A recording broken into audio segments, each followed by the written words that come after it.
The year is 841. Ireland stands at the precipice of one of the most transformative periods in its long and storied history. This Emerald Isle, a land of ancient monasteries and Celtic kingdoms, was about to encounter a force that would forever alter its destiny. Áth Cliath, as the Irish called the settlement that would eventually become Dublin, was at this time merely a small village nestled along the banks of the River Liffey, unaware of its future significance.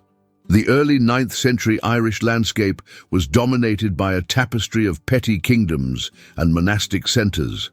These monasteries weren't merely religious institutions, they were the beating hearts of Irish culture, learning and wealth.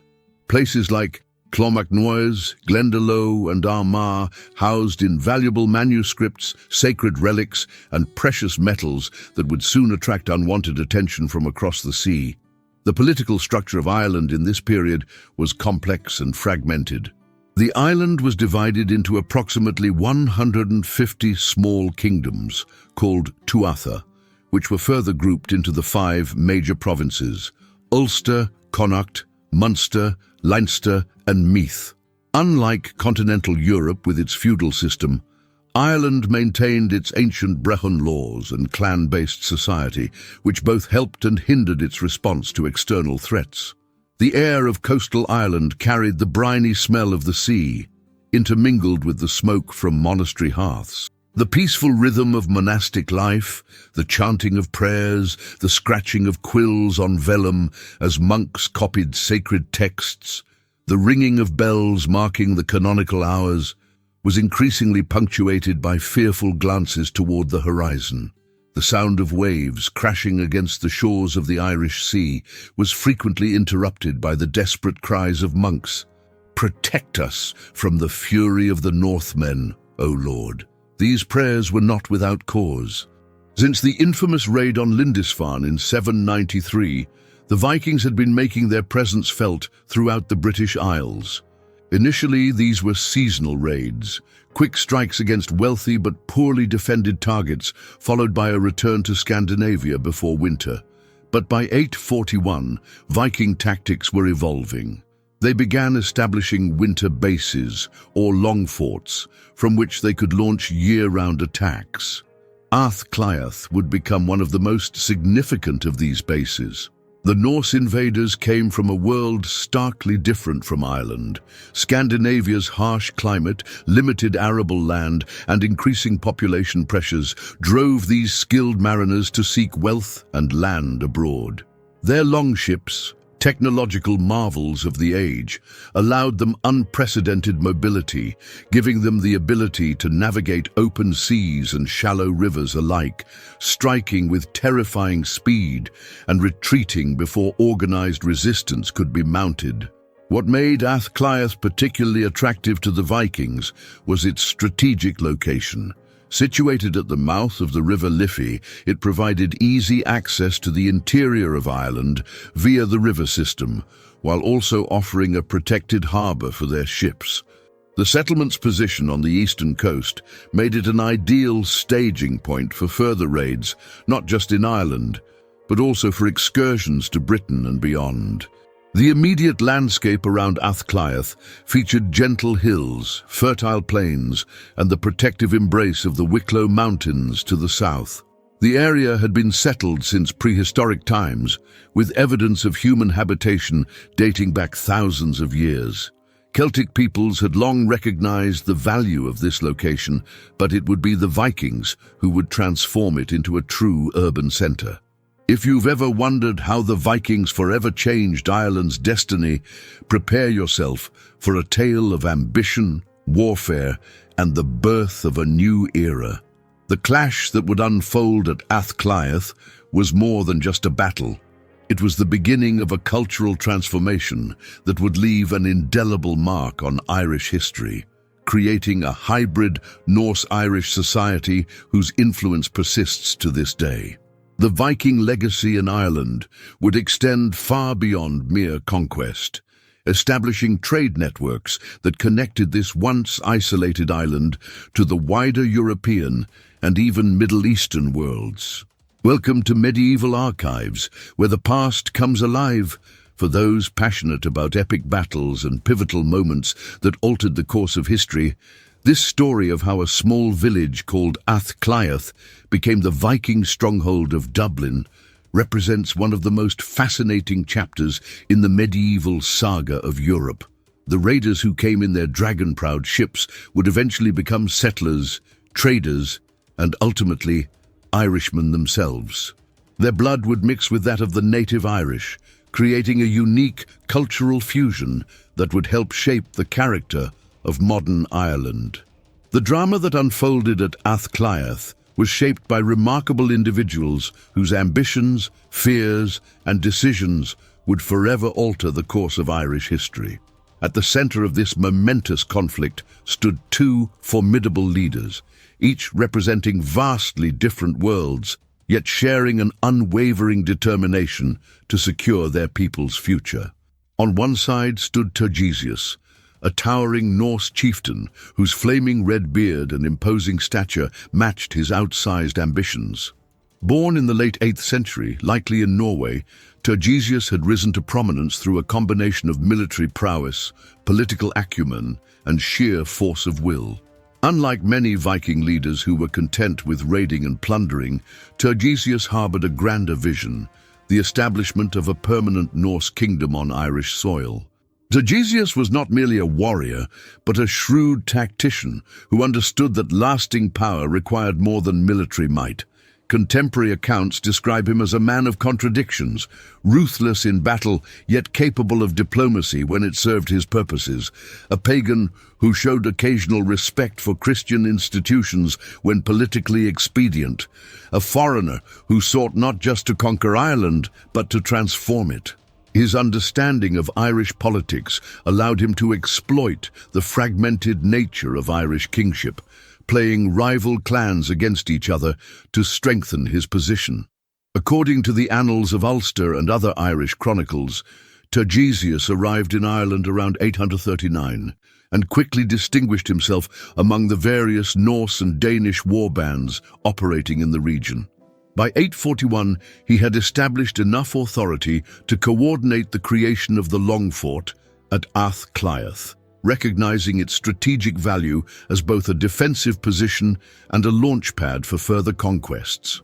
Under his leadership, Viking forces began to move beyond mere coastal raiding to penetrate deep into the Irish heartland.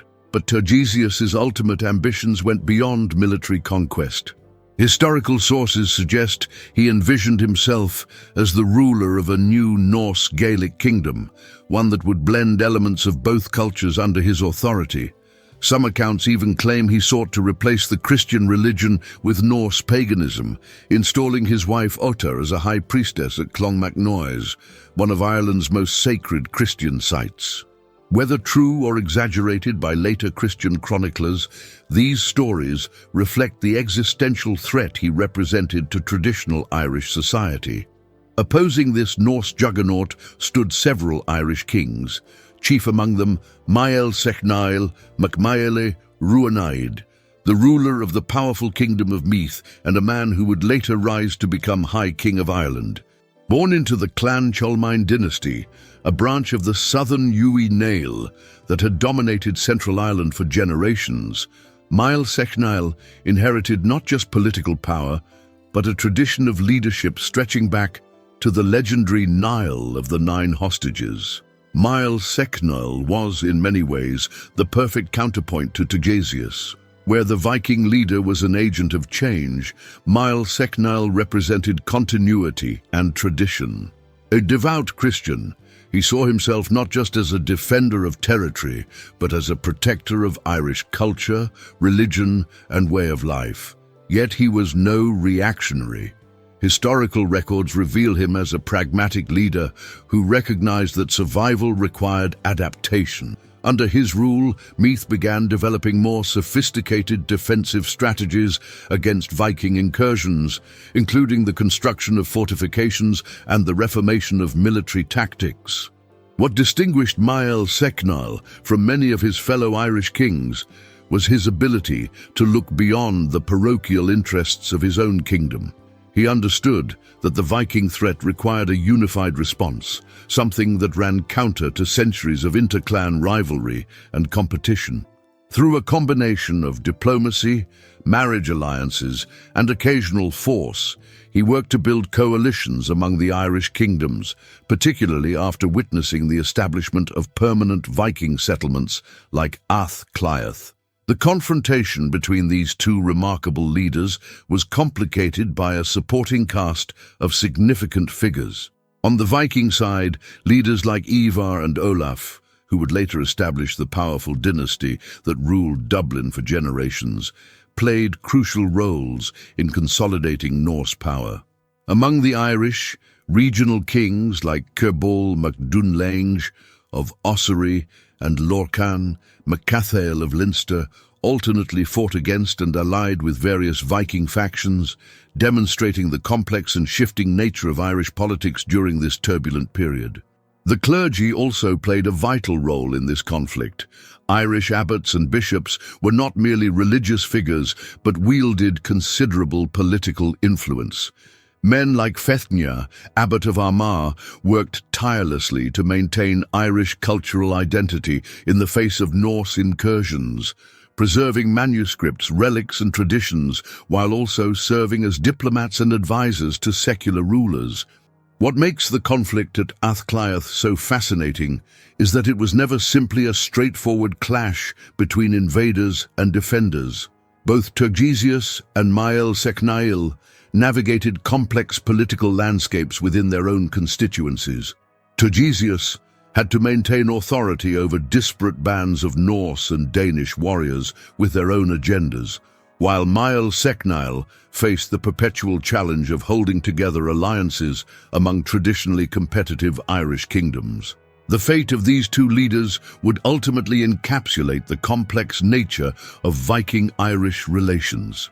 According to Irish annals, Mael Secnail eventually captured and executed Turgesius around 845, reportedly by drowning him in Lough Owel, a symbolic end for a seafaring conqueror. Yet this was not the end of the Viking presence in Ireland, but rather the beginning of a new phase, as subsequent Norse leaders adopted more sophisticated approaches to establishing power, increasingly through trade and settlement rather than conquest alone. This pivotal conflict was not merely a clash of armies, but a collision of visions. Turgesius's dream of a new Norse kingdom versus Mael Secnail's determination to preserve and adapt Irish tradition. The legacy of both men would echo throughout subsequent centuries, as Ireland evolved into a unique hybrid culture that was neither purely Gaelic nor Norse, but something entirely new, a testament to the lasting impact of these remarkable historical figures. The Battle of Áth Cliath represents far more than a mere military confrontation. It embodies a profound cultural collision that would forever alter the fabric of Irish society. At its heart, this is a story about the tumultuous meeting of two radically different civilizations, each with their own worldviews, values, and ways of life. The Vikings, with their warrior ethos and commercial ambitions, encountered an Ireland deeply rooted in Christianity and Celtic traditions, setting the stage for a complex interplay of conflict and eventual integration that transcended simple conquest narratives. The Viking world of the 9th century was shaped by distinct cultural forces. Emerging from the harsh fjords and unforgiving landscapes of Scandinavia, Norse society had developed a pragmatic approach to survival that blended martial prowess with entrepreneurial spirit. Their cosmology, centered around gods like Odin, Thor, and Freya, celebrated qualities essential for survival in their challenging homeland: strength, courage, cunning, and the pursuit of glory through both raid and trade. Their social structure, while hierarchical, allowed for social mobility through personal achievement. A successful raid or profitable trading venture could elevate one's status dramatically. This Norse worldview stood in stark contrast to 9th century Ireland, After 4 centuries of Christianity, the island had developed a unique spiritual identity that seamlessly blended Celtic traditions with Christian theology. Monasteries had become not just religious centres, but the very heart of Irish intellectual and cultural life, preserving learning while much of Europe descended into the Dark Ages.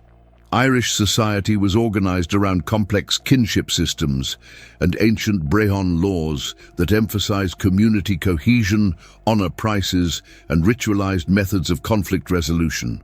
The High Kingship, while often more symbolic than practical, represented an ideal of unity that transcended local loyalties.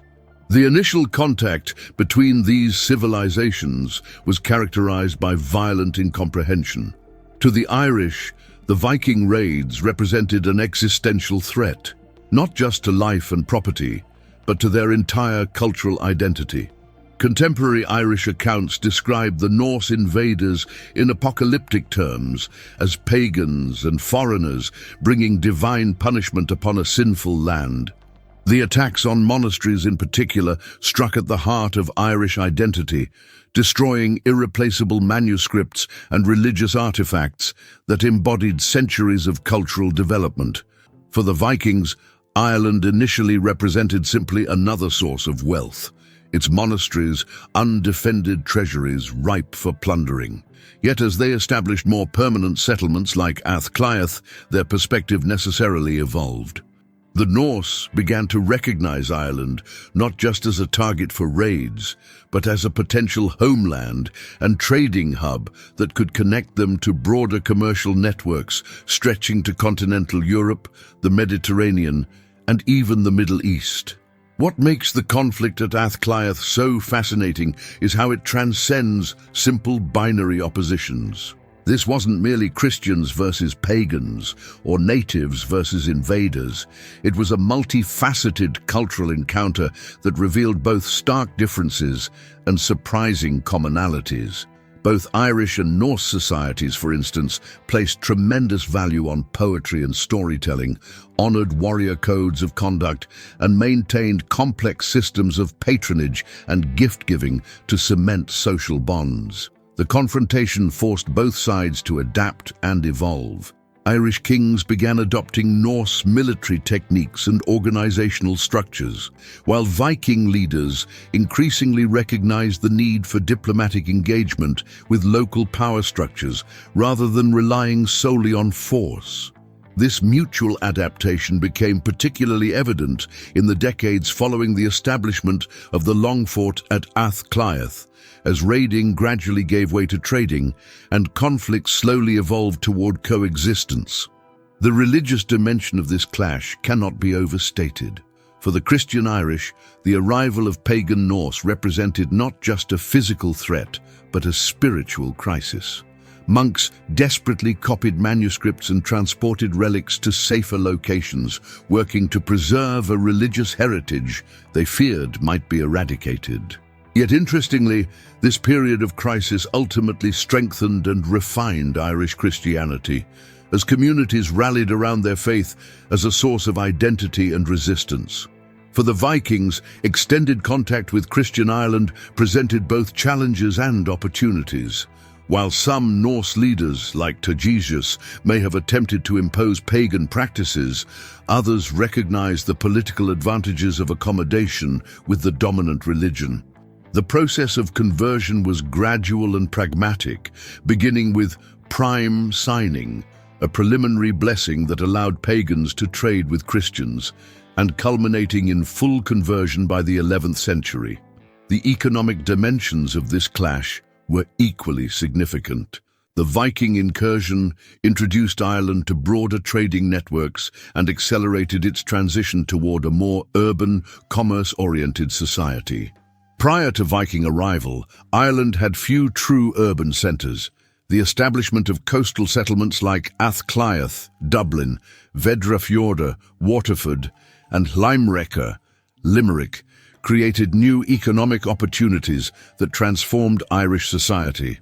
Archaeological evidence reveals how rapidly trade expanded, with Irish goods finding their way to markets as distant as Constantinople and Baghdad through Viking networks. Perhaps most fascinating was the linguistic and cultural hybridization that emerged from this conflict.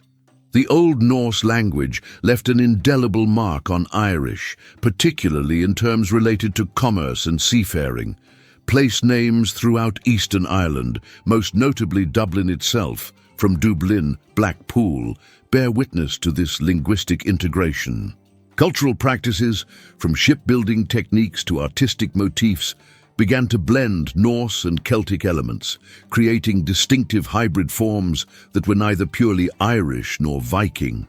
The saga of Áth Cliath demonstrates how civilizational clashes rarely result in simple conquest or replacement, but rather in complex processes of negotiation, adaptation, and eventual synthesis.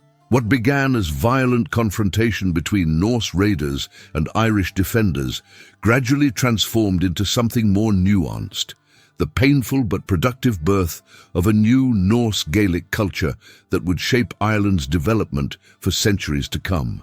This cultural fusion became particularly evident in the emergence of the Gael-Gaedhil, or Hiberno-Norse people, individuals of mixed ancestry who moved fluidly between both worlds, often serving as merchants, mercenaries, or cultural intermediaries. Neither fully Norse nor entirely Irish, these hybrid communities embodied the complex legacy of the clash that began at Áth Cliath. The ultimate irony of this civilizational encounter is that the Vikings, who arrived as the greatest threat Irish culture had ever faced, eventually became its defenders. By the time of the Norman invasion in the 12th century, the descendants of Norse settlers had become thoroughly integrated into Irish society, fighting alongside their Gaelic neighbours against this new wave of foreign invaders. What began as a devastating clash between incompatible civilizations ultimately demonstrated humanity's remarkable capacity for adaptation, integration, and cultural evolution. The Viking arrival in Ireland triggered a profound transformation in daily life and social structure across the island. What began as seasonal raids evolved into permanent settlement, forever altering the rhythm of Irish existence. To fully appreciate this transformation, we must first understand what Irish society looked like before the Norse incursions, and then trace how both communities adapted and evolved through their prolonged interaction. Pre-Viking Ireland in the early 9th century functioned as a largely rural, clan-based society. The basic social unit was the Tuath, a petty kingdom comprising several extended family groups under the leadership of a local king. These small kingdoms, numbering around 150 across the island, were organized into a complex hierarchical system, with provincial kings claiming overlordship of multiple Tuatha, and at the apex, the symbolic position of High King.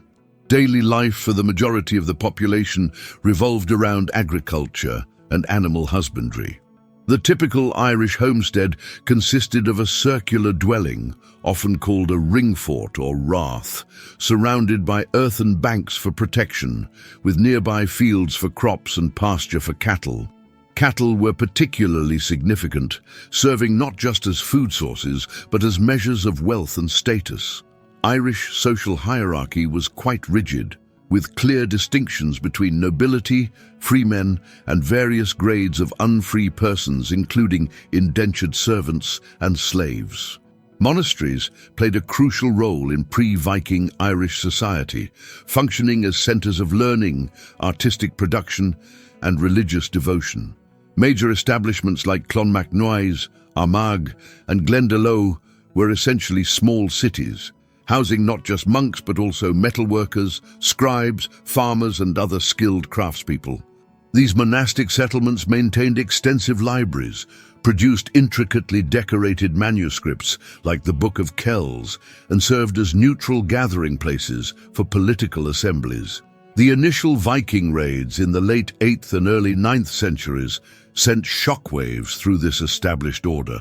The first dramatic change came to the monasteries, which found themselves transformed from open centers of learning into fortified compounds. Archaeological evidence shows how quickly these communities adapted, constructing round towers that served dual purposes, as bell towers and as refuges during attacks. These distinctive structures, still visible across the Irish landscape today, allowed monks to retreat with precious manuscripts and sacred relics, pulling up the entrance ladder behind them. For ordinary Irish farmers, the Viking incursions necessitated radical adjustments to daily life. Rural communities began constructing more sophisticated defensive structures, often relocating settlements to less accessible locations like hilltops or islands in bogs. The archaeological record reveals increased production of weapons during this period, suggesting widespread militarization of the population. Contemporary accounts describe how seasonal rhythms changed, with farmers taking turns as sentries watching the horizon for approaching longships during the summer months when raids were most common. The nature of warfare itself transformed. Pre-Viking Irish combat had been relatively ritualized, often involving single combat between champions or carefully orchestrated cattle raids. The Norse brought different military traditions, emphasizing coordinated group tactics and naval mobility. In response, Irish kings began maintaining permanent warbands rather than relying on seasonal mustering of farmers. Training in weapons became more systematic, and Irish fighters increasingly adopted Norse military equipment like the long axe and chainmail. As Viking settlements became permanent, particularly after the establishment of the long fort at Áth Cliath in 841, patterns of trade and commerce underwent dramatic reorganization. Prior to Norse arrival, Irish exchange networks had been primarily local and regional, with limited international connections. The Vikings, drawing on their vast maritime trading experience that stretched from Greenland to Constantinople, introduced Ireland to a truly international economic system. This commercial revolution manifested most visibly in the emergence of true urban centres. Towns like Dublin, Wexford, Waterford, Cork and Limerick developed initially as Viking trading posts before evolving into multicultural settlements. Archaeological excavations in Viking Dublin have revealed remarkably preserved evidence of daily life, including houses, workshops, and artifacts that show how quickly these communities grew. Typical Viking-age Dublin houses were rectangular structures with wattle and daub walls, often clustered along narrow streets near the harbour. For Irish merchants, adapting to Norse commercial practices created both challenges and opportunities. Traditional exchange systems based on reciprocity and client relationships gave way to more market-oriented transactions. Archaeological evidence shows rapid adoption of Norse weights and measures, with Viking silver serving as a standardized medium of exchange. Irish traders learned Old Norse to facilitate business, while Viking merchants gradually acquired Irish language skills, creating a bilingual commercial environment that facilitated cultural exchange alongside economic activity. Perhaps the most profound transformation occurred in the social fabric itself. The rigid hierarchical structure of pre-Viking Ireland began to evolve as Norse settlement introduced new social possibilities. Archaeological and genetic evidence suggests significant intermixing of populations, particularly in coastal regions. The emergence of a distinct Hiberno-Norse identity, neither fully Irish nor fully Viking, created a new social category that didn't fit neatly into traditional structures. For women, the Norse arrival brought both disruption and, paradoxically, certain new freedoms. Initial Viking raids resulted in abduction and enslavement of women, causing tremendous suffering.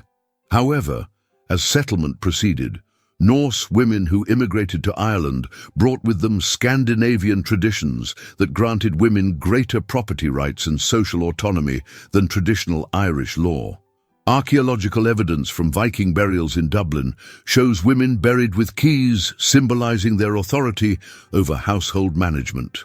Over generations, intermarriage created situations where women acted as cultural brokers between Irish and Norse communities. Religious practice experienced profound transformation. Initially, the pagan Norse represented an existential threat to Christian Ireland.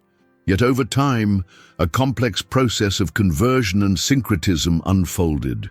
By the mid-10th century, many Norse settlers had adopted Christianity, though often maintaining aspects of their traditional beliefs. Churches in Viking towns show fascinating hybrid architectural features, blending Irish and Scandinavian elements. Christ Church Cathedral in Dublin, originally founded by Sitrick Silkenbeard around 1028, exemplifies this cultural synthesis. For the rural Irish population, daily life gradually normalized as Viking presence shifted from raiding to settlement and trade.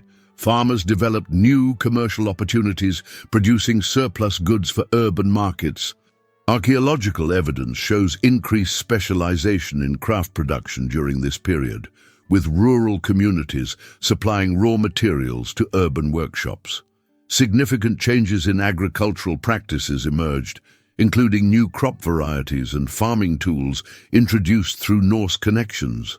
The development of a hybrid legal system represents one of the most fascinating aspects of this cultural integration.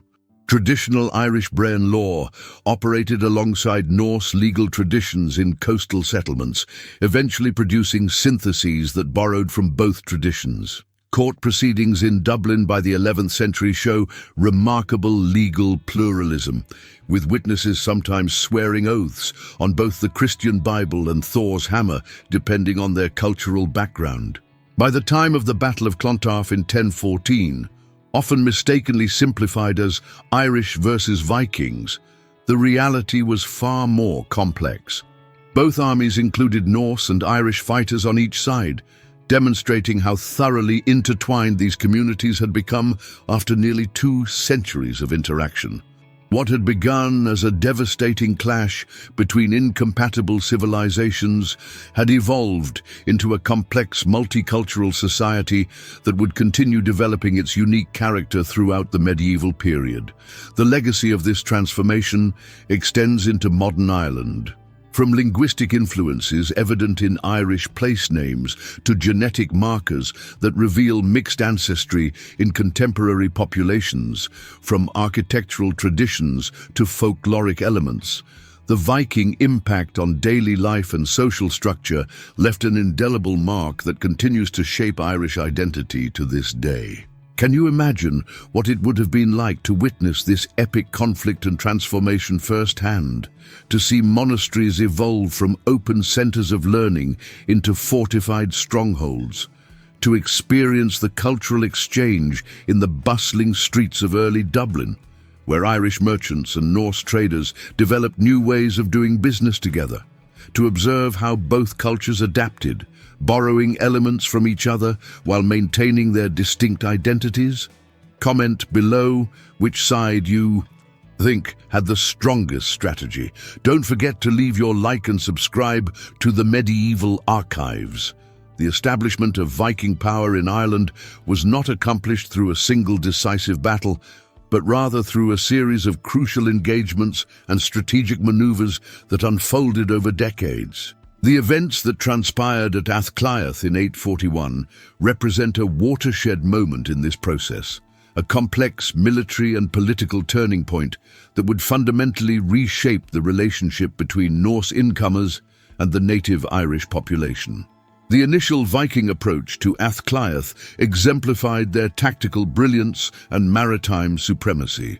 Rather than attempting a direct coastal assault, which would have been anticipated and potentially countered, Turgesius and his fleet demonstrated remarkable navigational skill by sailing their longships up the River Liffey.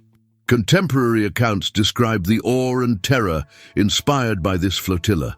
Dozens of dragon-prowed vessels propelled by both sail and oar, moving with precision up a waterway that the Irish had assumed provided natural protection from seaborne threats. The longships themselves represented revolutionary military technology. designed with shallow drafts that allowed them to navigate rivers yet sturdy enough to withstand ocean crossings. These vessels typically measured between 60 and 120 feet in length. Each could carry 60-80 warriors who could be rapidly deployed on either bank of the river. The psychological impact of these vessels, with their carved prows and distinctive square sails, cannot be overstated. They were the 9th century equivalent of modern stealth technology, capable of appearing with little warning and projecting overwhelming force precisely where defenders were most vulnerable. The Irish response to this incursion revealed both strengths and weaknesses in their defensive capabilities. While they lacked the organized naval forces to challenge Viking supremacy on water, they possessed intimate knowledge of the landscape surrounding the Liffey. Every hill, marsh, and forest path was familiar terrain that could be used to tactical advantage. Initial Irish resistance took the form of guerrilla-style attacks, targeting Viking landing parties and disrupting supply lines rather than engaging in pitched battles where Norse military discipline might prove decisive. What made the events at Áth Cliath particularly significant was Turgesius's decision to establish a permanent long fort rather than conducting a raid and withdrawing. This fortified naval encampment, strategically positioned at the point where the Liffey meets the Poddle, creating the Black Pool or Dublin that would give the settlement its later name, marked a fundamental shift in Viking strategy from transient raiding to territorial control. Archaeological excavations have revealed the sophisticated engineering involved, a combination of earthworks, wooden palisades, and strategically positioned watchtowers that created a defensible base for further operations. The Battle of Áth Cliath itself unfolded across multiple engagements rather than as a single decisive confrontation. Irish sources describe a series of attacks and counterattacks spanning several weeks, as local kings attempted to dislodge the Norse intruders before their position could be consolidated. These efforts ultimately proved unsuccessful, in part because of the fragmented nature of Irish political organization.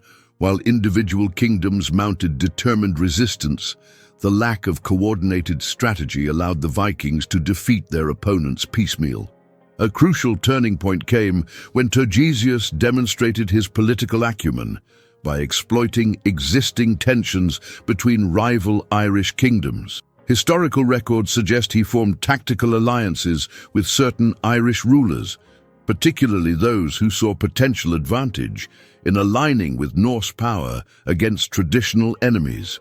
This divide-and-conquer approach prevented the formation of a united Irish front and allowed the Long Fort to survive its vulnerable early phase of establishment. The creation of this permanent base transformed the strategic landscape of Eastern Ireland.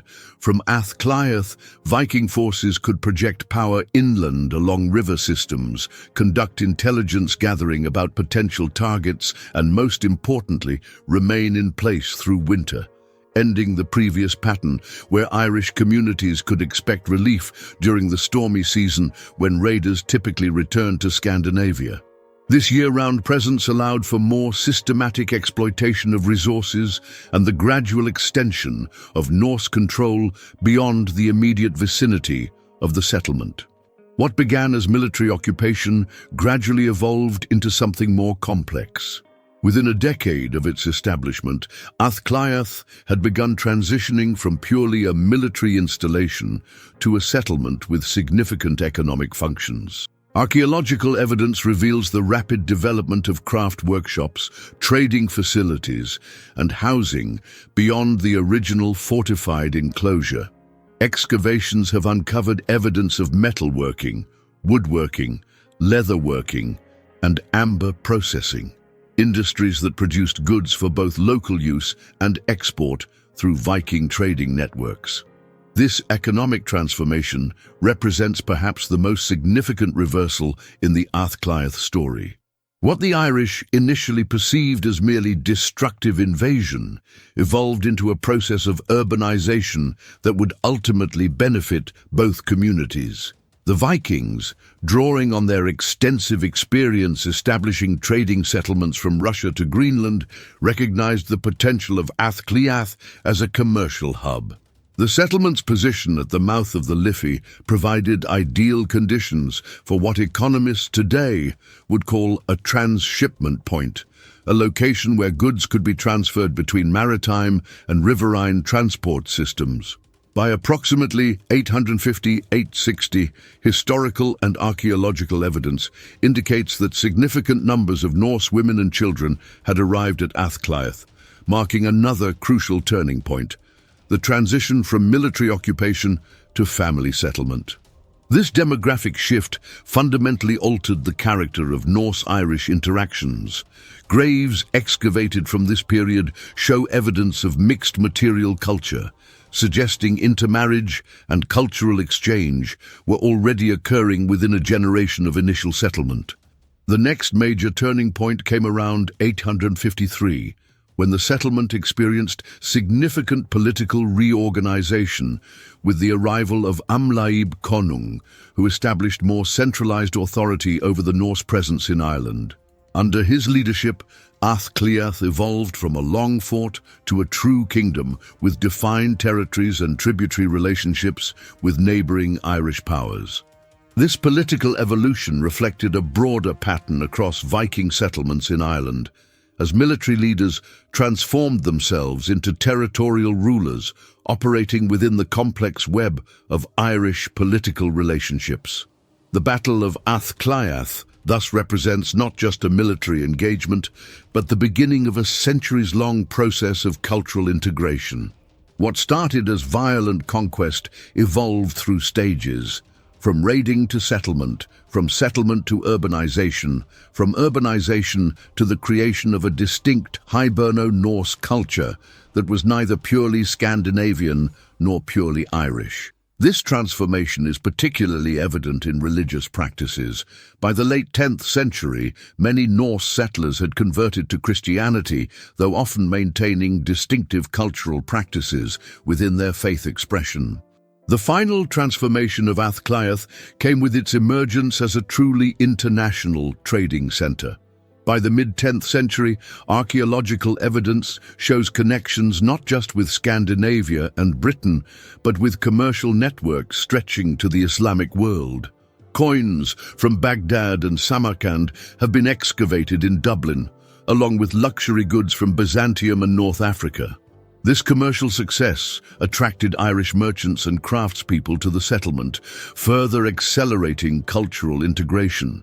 The most dramatic reversal in the Áth Cliath story came in 902, when Irish forces temporarily succeeded in expelling the Norse settlers.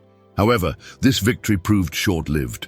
By 917, Viking forces had reclaimed the settlement and rebuilt it on an even larger scale. This cycle of expulsion and return demonstrates the resilience of the urban center that had developed. What had begun as a military imposition had become an economic necessity for the region, too valuable to abandon permanently.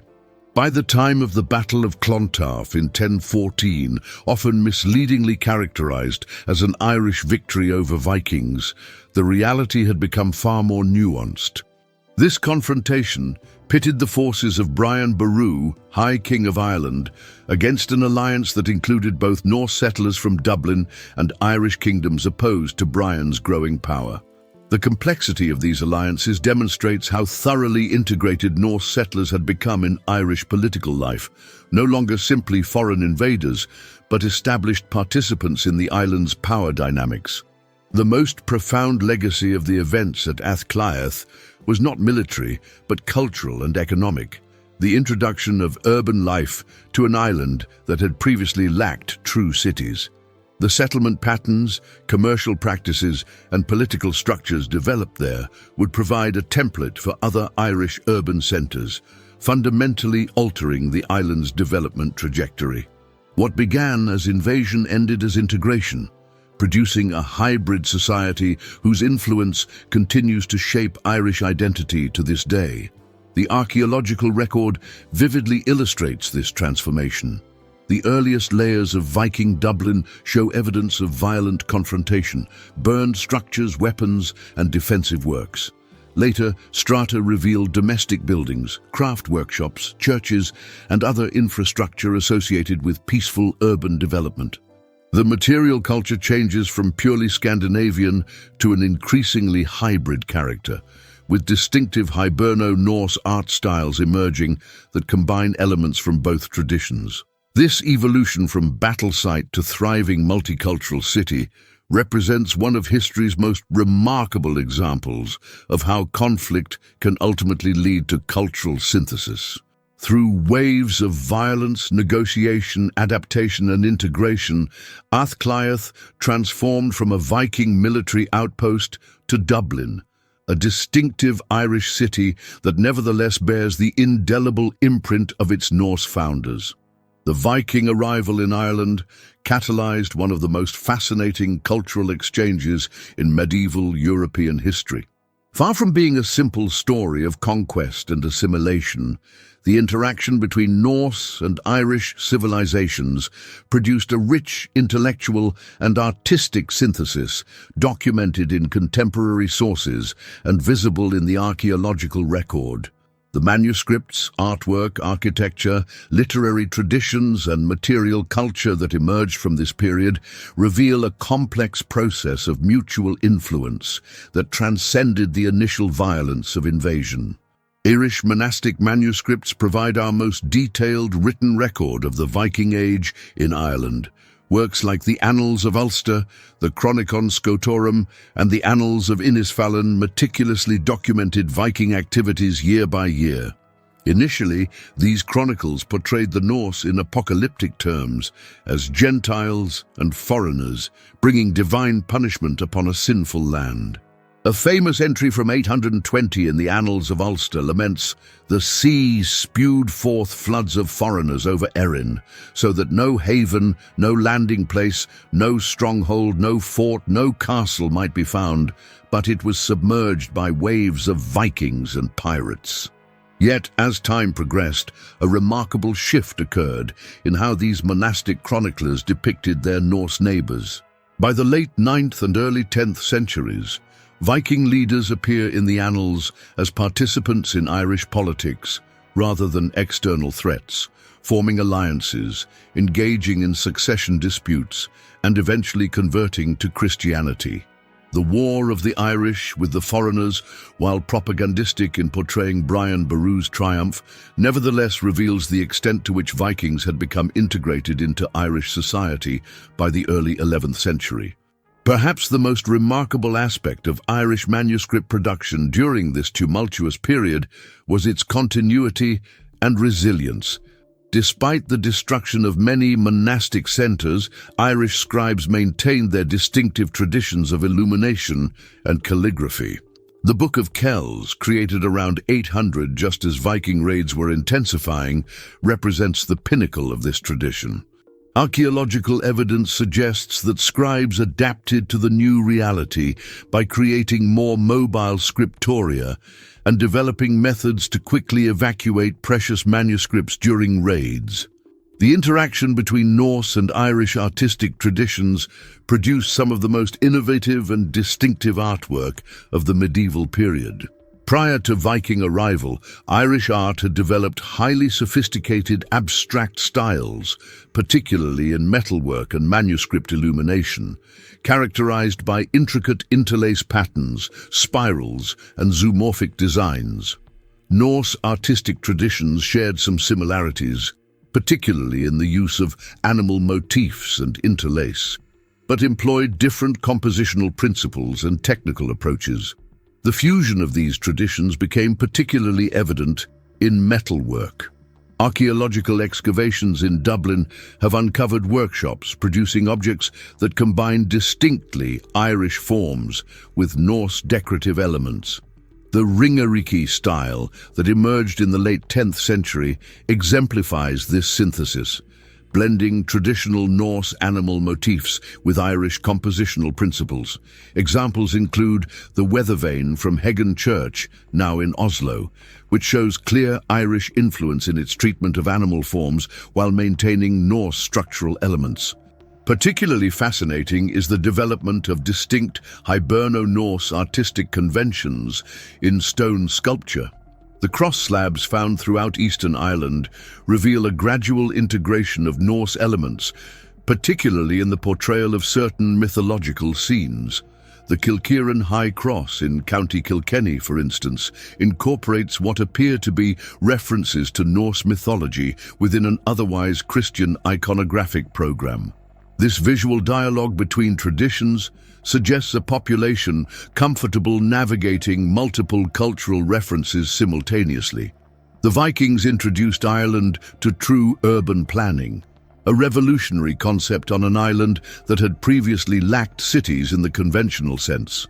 Archaeological excavations in Dublin reveal sophisticated town planning from the mid-10th century onward, with evidence of gridded streets, specialized craft districts, and public spaces deliberately designed for commerce and assembly. This urban tradition represented a profound intellectual contribution, introducing concepts of spatial organization that would influence Irish settlement patterns for centuries. Distinctive architectural forms emerged from this cultural contact. The Hiberno-Norse house type, rectangular structures with wattle and daub walls, central hearths, and distinctive entrances, represented a modification of Scandinavian models adapted to Irish building materials and climate conditions. The remains of over 200 such houses have been excavated in Dublin alone, revealing standardized construction techniques that combined Norse spatial concepts with Irish craftsmanship. Religious architecture underwent particularly interesting transformations. As Norse settlers converted to Christianity, they built churches that incorporated elements from both traditions. Christ Church Cathedral in Dublin, originally founded by the Viking king Sihtric Silkenbeard around 1028, exemplifies this synthesis with its blend of Romanesque elements, introduced through Viking connections to Normandy, and indigenous Irish features. Similarly, the early stone churches of Hiberno-Norse settlements show distinctive hybrid characteristics in their proportions, decoration, and liturgical arrangements. Perhaps the most enduring cultural exchange occurred in the realm of storytelling and literary tradition. Both Irish and Norse cultures placed tremendous value on oral narrative, poetry, and the preservation of historical memory through verse. As communities intermingled, narrative traditions cross-pollinated in fascinating ways. Evidence for this exchange appears in Irish tales that incorporate Viking characters and motifs. The fragmentary annals of Ireland, compiled in the 11th century, include dialogues and character sketches of Norse figures that reveal intimate familiarity with Viking culture. Similarly, Norse sagas composed in Iceland during the 12th and 13th centuries contain references to Ireland that preserve historical memories of the Viking Age, often with remarkable accuracy regarding place names and political relationships. The development of a new poetic sensibility is particularly evident in skaldic verses composed by Hiberno-Norse poets. These works, preserved in later Icelandic manuscripts, reveal poets comfortable operating within both traditions, employing Norse metrical forms while incorporating distinctly Irish imagery and references. Similarly, Irish poetry from the Viking Age increasingly incorporated Norse loanwords and references to Scandinavian concepts, particularly in relation to maritime activities and commerce. The most significant literary development may have been the preservation of ancient Irish narratives through this period of turmoil. Remarkably, much of what we know about pre-Christian Irish mythology survived through manuscripts created during or shortly after the Viking Age, Works like the Book of Invasions were committed to writing during a period when Irish intellectual elites felt the urgent need to preserve indigenous traditions in the face of external cultural pressures. Ironically, the Viking threat may have accelerated the preservation of ancient Irish narratives that might otherwise have been lost. The linguistic interaction between Old Irish and Old Norse produced a rich lexical exchange that continues to shape the Irish language today. Norse loanwords entered Irish primarily in domains related to shipping, trade, and urban life, areas where Viking innovation introduced new concepts requiring new vocabulary. Terms like margad, pingin, and bad demonstrate this Norse influence. Place names throughout Eastern Ireland, most notably Dublin itself, from Dublin, Blackpool, provide enduring evidence of this linguistic integration. Archaeological evidence from runic inscriptions found in Dublin and other Viking settlements reveals a population increasingly comfortable with bilingualism.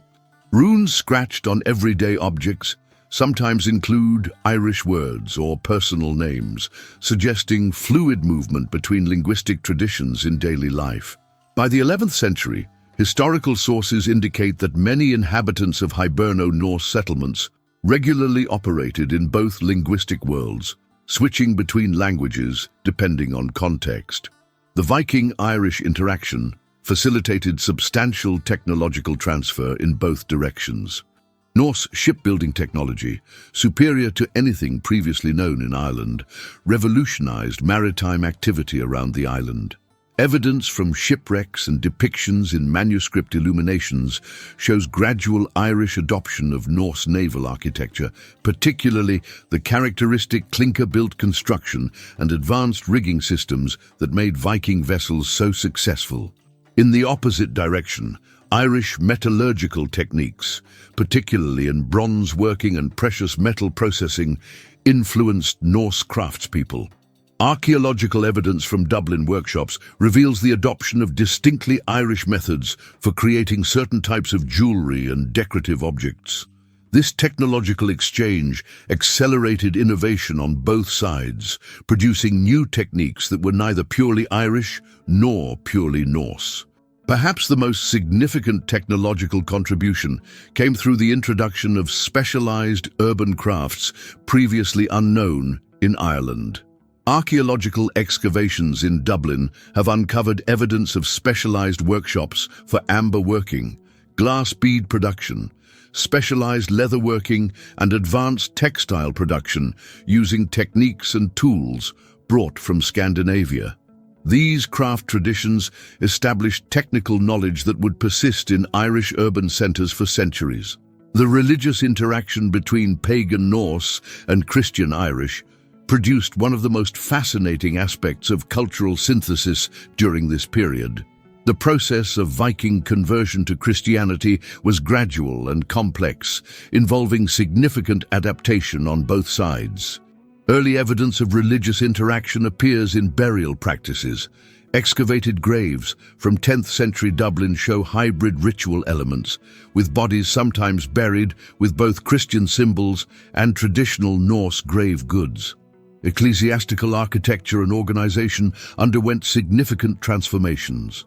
The Norse brought different concepts of church governance, more closely tied to secular authority than the monastic system that had dominated in Ireland. This influence gradually shifted Irish church organization, particularly in eastern regions, where Viking settlement was most concentrated. Physical evidence of this synthesis appears in church buildings that combine Irish proportions with Scandinavian or Romanesque decorative elements. The saints' cults that emerged in Hiberno-Norse settlements reveal particularly interesting cultural adaptations. Norse converts showed special devotion to warrior saints like St. Michael and St. Olaf, while also participating in veneration of traditional Irish saints. Manuscript evidence shows the development of distinctive liturgical practices in Viking-founded churches, blending elements from both traditions in a way that made Christianity more accessible to Norse converts while maintaining essential theological elements. Archaeological excavations in Dublin, Waterford, and other Hiberno-Norse settlements have uncovered thousands of artifacts that reveal how cultural synthesis manifested in everyday objects. Household items like combs, gaming pieces, and cooking implements show a gradual blending of Irish and Norse design elements and manufacturing techniques. Clothing accessories like brooches and belt buckles reveal particularly interesting hybrid forms, combining Scandinavian functional aspects with Irish decorative motifs. Diet and food preparation similarly reflect cultural exchange. Animal bone assemblages from Viking Dublin show the introduction of new livestock management practices alongside the continuation of traditional Irish patterns. Evidence of fishing patterns reveals Norse introduction of deep-sea fishing techniques previously unknown in Ireland, while pollen analysis indicates adoption of certain Irish agricultural practices by Norse settlers. Perhaps most telling are children's toys excavated from Hiberno-Norse settlements, small wooden boats carved in Norse style but incorporating distinctively Irish decorative elements, or gaming pieces that combine traditions from both cultures. These humble objects perhaps best illustrate how thoroughly intertwined these cultures had become at the level of daily life and child socialization. By the 11th century, what had begun as violent cultural collision had evolved into a sophisticated synthesis that preserved elements of both traditions while creating something genuinely new. The Hiberno-Norse intellectual world was neither simply Irish with Norse additions, nor Norse with Irish influences, but rather a distinctive cultural complex with its own internal coherence and creative principles. This cultural synthesis proved remarkably resilient. Even after the Norman invasions of the late 12th century introduced yet another external influence, the Hiberno-Norse cultural patterns established during the previous 3 centuries maintained their distinctive character. Elements of this synthesis, particularly in architecture, decorative arts, and literary traditions, continued to shape Irish cultural expression throughout the medieval period and beyond. The manuscripts, artwork, and artifacts that document this period remind us that cultural interaction, even when initiated through conflict, often produces unexpected creative flowering.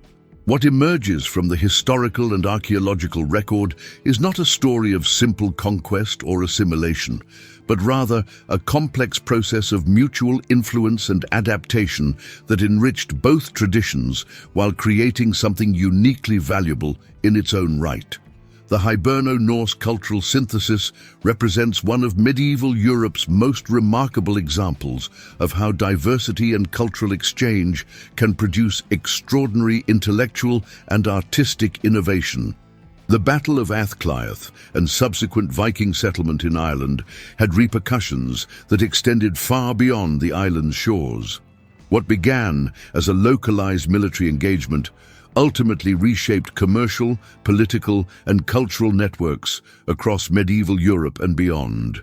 The transformation of Áth Cliath from battlefield to thriving trade hub represents one of the most significant developments in early medieval European commerce, connecting Ireland to a vast international system that stretched from Greenland to the Middle East.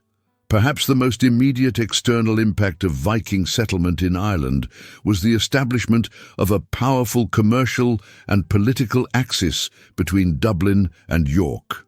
These twin pillars of Norse influence in the British Isles developed symbiotic relationships that fundamentally altered the economic landscape of Northern Europe. Archaeological and historical evidence reveals extensive movement of goods, people, and ideas between these centers from the mid-9th century onward. The connection began around 866, when the great heathen army captured York, establishing it as the capital of the Viking kingdom of Jorvik.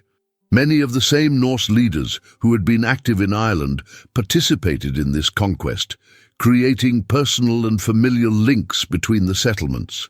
By the late 9th century, historical sources describe regular communication and coordination between Dublin and York, with rulers and nobility moving freely between these power centers and often holding authority in both simultaneously. The commercial relationship between these cities created what economic historians have termed a North Sea trading zone, a coherent economic region with standardized weights, measures, and commercial practices. Archaeological evidence from both locations reveals striking similarities in craft production, particularly in metalworking and jewelry. Coin hoards excavated throughout this region demonstrate the mobility of currency and the frequency of transactions connecting Dublin, York, and other Norse settlements around the Irish Sea. This Dublin-York axis served as the western anchor of a broader Norse commercial system that stretched across northern Europe. Through this relationship, Irish goods found new markets, and exotic imports reached Ireland in unprecedented quantities. Particularly significant was the slave trade. Documentary evidence suggests that Dublin became one of Western Europe's most important slave trading centres, with captives from Ireland, Britain, and beyond being transported to markets in both Islamic and Byzantine territories.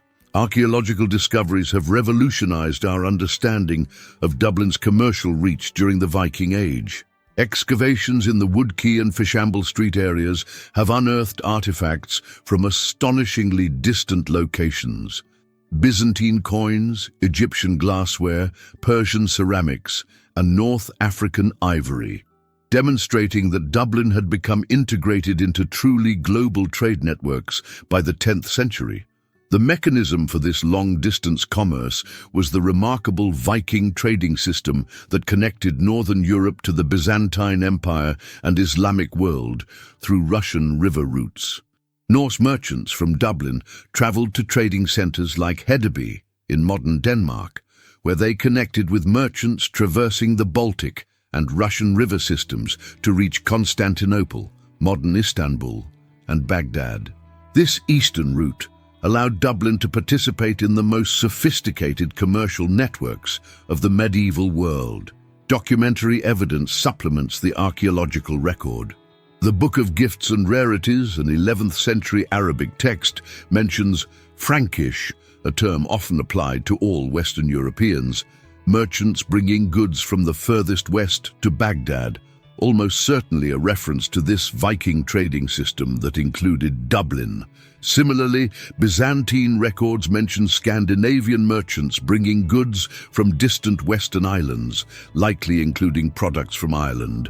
The impact of this commercial connection transformed Irish material culture. Previously rare or unknown goods became available to Irish elites. Spices, silks, fine glassware, and exotic decorative items. Archaeological evidence shows how quickly these luxury imports influenced Irish craft production, with local artisans adapting techniques and aesthetic elements from Mediterranean traditions. The famed Clonmacnoise crozier, for instance, combines Irish metalworking with decorative elements that show clear Byzantine influence, a tangible example of how these trading connections stimulated artistic innovation. The establishment of Viking Dublin fundamentally altered Ireland's relationship with the wider world. Prior to Norse settlement, Ireland's external connections had been primarily ecclesiastical. Irish monasteries maintained links with religious centres in Britain and continental Europe, but large-scale commercial interaction was limited. Dublin's emergence as a major trading port created new channels for interaction that operated independently of church networks. This transformation is particularly evident in Ireland's relationship with Anglo-Saxon England. Before Viking settlement, Irish Anglo-Saxon interaction occurred primarily through religious channels, with missionaries and scholars moving between ecclesiastical centres. After Dublin's establishment, documentary sources reveal increased political and commercial diplomacy. The Anglo-Saxon Chronicle records formal diplomatic missions between Irish kings and Anglo-Saxon rulers, often negotiated through Dublin as an intermediary. Archaeological evidence shows dramatic increases in Anglo-Saxon coins and manufactured goods in Ireland, with Dublin serving as the primary point of entry. Similarly, Ireland's connections with continental Europe expanded beyond ecclesiastical networks to include commercial and political relationships. Frankish chronicles mention Irish delegations visiting Carolingian courts, while archaeological evidence shows increasing quantities of Frankish goods in Dublin and other Irish centres. The Viking presence effectively created new diplomatic channels through which Irish polities could engage with European powers. Beyond goods and people, Dublin facilitated the movement of ideas, technologies, and cultural practices that profoundly influenced Irish society. The settlement's cosmopolitan character, with residents and visitors from across the Viking world and beyond, created conditions for unprecedented intellectual exchange. One of the most significant technological transfers occurred in shipbuilding and naval architecture. The Norse introduced sophisticated vessel designs and construction techniques previously unknown in Ireland. Archaeological evidence from Dublin's Viking Age harbours reveals the gradual adoption of Norse shipbuilding methods by Irish craftsmen, transforming maritime capabilities throughout the island. By the 11th century, Irish vessels incorporated clinker-built construction, advanced rigging systems, and navigational technologies derived from Norse tradition. Urban planning represents another crucial domain of external influence. Dublin introduced Ireland to systematic town planning, with archaeological evidence revealing sophisticated spatial organization from the 10th century onward. The distinctive layout of streets, property boundaries, and specialized districts in Viking Dublin reflected urban planning principles drawn from both Scandinavian traditions and models observed in continental European and Byzantine cities. This expertise in urban organization spread from Dublin to influence the development of other Irish settlements. Commercial practices and economic infrastructure underwent similar transformation. Archaeological and documentary evidence indicates that Dublin introduced Ireland to more sophisticated systems of weights and measures, standardized currency, and commercial law derived from Norse traditions, but incorporating elements from Byzantine and Islamic practice. The discovery of standardized weights in Dublin, marked with symbols found throughout the Viking world, demonstrates how the settlement integrated Ireland into international systems of commerce. Perhaps the most profound external influence facilitated by Viking Dublin was Ireland's integration into evolving intellectual traditions beyond the island. The settlement became a conduit through which new ideas, literary forms, and philosophical concepts reached Irish society. This transmission is particularly evident in literary production. Norse saga tradition, with its distinctive narrative approaches and themes, found receptive audiences in Ireland. Analysis of Irish tales composed after Viking settlement reveals the incorporation of narrative techniques and motifs drawn from Norse tradition. Similarly, Icelandic sagas composed in later centuries show clear influence from Irish storytelling traditions, suggesting a two-way exchange facilitated through centres like Dublin, where bards and skalds from both traditions performed for diverse audiences. Religious concepts and practices also moved through Dublin. As Vikings converted to Christianity, they brought distinctive interpretations influenced by their contact with Eastern Orthodox Christianity through their Russian connections. Archaeological evidence from Dublin churches shows elements of Byzantine liturgical practice alongside Irish and continental traditions. Manuscript illumination from 11th century Ireland reveals artistic motifs drawn from Orthodox iconography, almost certainly transmitted through Dublin's international connections. Scientific and mathematical knowledge similarly flowed through Viking trade networks. Dublin served as an entry point for astronomical and navigational knowledge developed in the Islamic world. The sophisticated Norse sailing techniques that revolutionized Irish maritime activity incorporated navigational mathematics derived from Arabic sources. Archaeological discoveries of astronomical instruments and navigational tools in Dublin demonstrate how the settlement facilitated the transfer of scientific knowledge from distant civilizations to Ireland. Viking Dublin formed part of a vast diaspora that stretched from Newfoundland to the Caspian Sea. This interconnected network of settlements maintained regular communication through trade, family ties, and political alliances.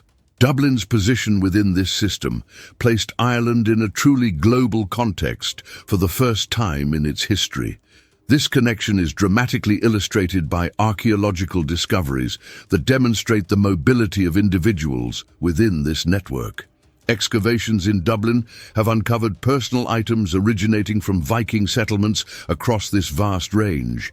Jewelry from Russia, combs from Greenland, tools from Iceland.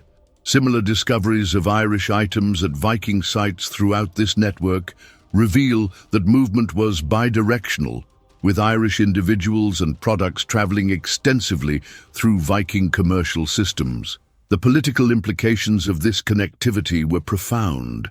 Historical sources document how Dublin's Viking rulers maintained relationships with leaders throughout the Norse world. The settlement's kings frequently sought support from allies in the Isles, Iceland, Norway, and Denmark during conflicts, drawing Ireland into geopolitical calculations that spanned Northern Europe. Similarly, Irish kings increasingly considered the broader Viking world in their diplomatic strategies, forming alliances with Norse leaders in Britain, Iceland, and Scandinavia. The economic impact of Dublin's international connections revolutionized Ireland's export economy. Prior to Viking settlement, Irish exports consisted primarily of luxury goods produced in monasteries, manuscripts, metalwork, reliquaries, and raw materials like wool and hides. Dublin created new demand for Irish products and developed processing industries that added value to raw materials before export. Archaeological evidence reveals specialized workshops in Dublin that transformed Irish raw materials into finished goods for international markets. Excavations have uncovered facilities for processing wool into standardized textiles, tanneries producing fine leather goods, and workshops creating bone and antler products. These industries created new economic opportunities for Irish producers, stimulating increased production and specialization throughout Eastern Ireland. Dublin also introduced Ireland to new agricultural and resource extraction technologies that increased productive capacity. Pollen analysis from around Dublin shows the introduction of new crop varieties through Viking networks, while archaeological evidence reveals more efficient tools for harvesting and processing. Mining techniques improve through knowledge transferred from other Viking regions, increasing Ireland's ability to extract and process metals for both domestic use and export. The settlement's international orientation encouraged Irish producers to adapt their output to meet foreign demand. Documentation from port records and merchant inventories shows how quickly Irish craftspeople responded to changing market conditions throughout the Viking world.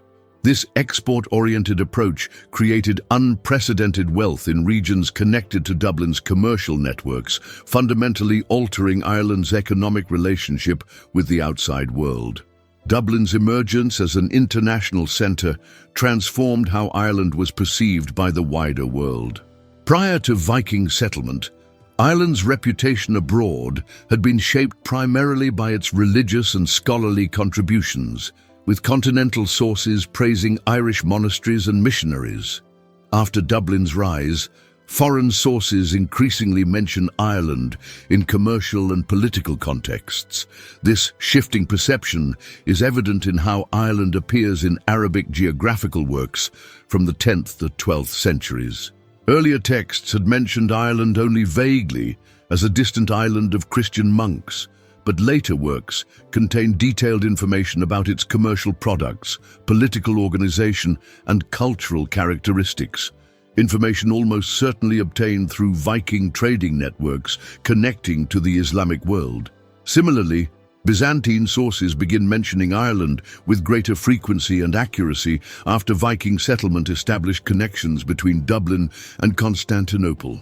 The 10th century Byzantine Emperor Constantine Porphyrogenitus includes information about Ireland in his diplomatic handbook De Administrando Imperio, suggesting the island had gained new significance in Byzantine strategic thinking through its Viking connections. The international connections established through Viking Dublin created patterns of interaction that would persist long after the initial Norse settlement. When the Anglo-Normans arrived in the late 12th century, they built upon commercial networks and diplomatic relationships established during the Viking Age rather than creating entirely new systems. Dublin's integration into international networks fundamentally altered Ireland's relationship with the wider world, ending its relative isolation and connecting it to commercial, intellectual, and cultural currents that extended from the North Atlantic to the Middle East. What began with a battle, the violent establishment of a Viking longfort at Áth Cliath, ultimately transformed Ireland's place in the medieval world, creating connections and influences that would shape its development for centuries to come. The archaeological and historical evidence reveals that the Vikings who came to Ireland were not simply warriors, but sophisticated participants in the most extensive commercial networks of their time. Their transformation of Áth Cliath from battlefield to prosperous trading center represents one of the most significant developments in early medieval European commerce, creating lasting connections that integrated Ireland into global systems of exchange. This transformation serves as a powerful reminder that conflict and commerce often work hand in hand in shaping historical trajectories, with violence giving way to integration and exchange as communities adapt to new realities. When we walk through the streets of modern Dublin today, we can still see the indelible marks of this pivotal history. The very name Dublin itself carries the weight of this cultural transformation, derived from the Old Norse Dublin, meaning black pool. This linguistic heritage speaks volumes about how deeply the Viking presence has been woven into the fabric of Irish identity. The Battle of Áth Cliath was far more than a mere military conflict. It represented the beginning of a profound cultural metamorphosis that would ultimately shape modern Ireland. The Vikings didn't simply conquer and leave. They settled, intermarried with the local population, and established lasting institutions. Their influence can be seen in everything from place names across the Irish landscape to architectural styles, artistic motifs, and even in the genetic makeup of many Irish people today. Dublin's transformation from a small riverside settlement into a thriving commercial hub is perhaps the most visible legacy of the Viking era. The city's layout, particularly in its oldest districts, still follows patterns established during the Norse occupation. Archaeological excavations in central Dublin have unearthed numerous Viking artifacts, from everyday household items to elaborate jewelry and weaponry, providing tangible connections to this pivotal period. The economic impact of the Viking presence cannot be overstated. They established Dublin as a key node in an international trading network that stretched from Scandinavia to the Mediterranean. This commercial revolution introduced new goods, technologies, and ideas to Ireland, accelerating its integration into the wider European world. The Vikings brought sophisticated shipbuilding techniques, advanced metallurgy, and innovative trading practices that forever changed Ireland's economic landscape. Culturally, the fusion of Norse and Irish traditions created something entirely new, a hybrid Hiberno-Norse culture that manifested in art, literature, and social customs. We see this in the distinctive Celtic Viking art style that emerged, combining intricate Celtic knotwork with Viking animal motifs. The legal systems, too, evolved to incorporate elements from both cultures, creating more complex societal structures.